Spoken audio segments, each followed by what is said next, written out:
Track 18, page 50.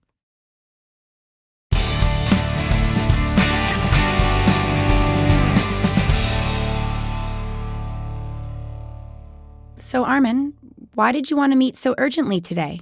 Sorry about that. It has to do with writing a cover letter for a job I saw posted recently.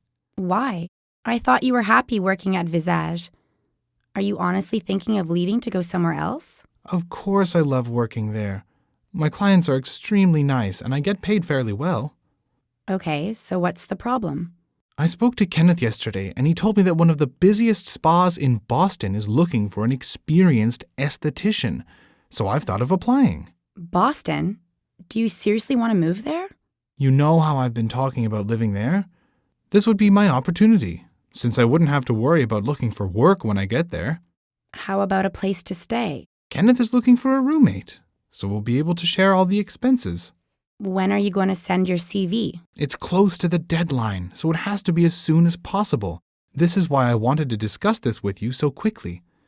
Do I simply send a resume, or is it better if I also send a cover letter?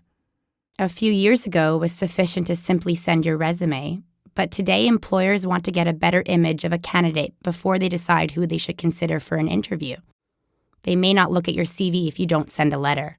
I'm not sure what is the difference between what you include in a resume and in a cover letter. A cover letter isn't as detailed. All detailed employment history and educational accomplishments are included in your resume. A concise cover letter is a way to sell your abilities to the employer. It can encourage the employer to continue to review your resume. You can also express your desire and interest in working for the company. For example, you can say how your skills and experience can benefit the spa. How long should it be? No more than a page long. If it's any longer, the employer probably won't finish reading it. The letter should be easy to read and to the point. Write it carefully so that you don't make any mistakes. Otherwise, it looks unprofessional. First impressions are important. Oh, it seems more complicated than I thought. Can you refer me to a site where I can get some ideas on what to include and how to structure the letter? Simply type "how to write a cover letter" into your browser and you'll find hundreds of sites to help you out.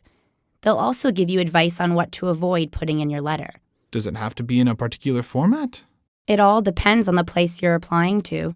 I would suggest that you express yourself honestly and confidently, but use a formal language register, just as you would in an interview, and you should be fine.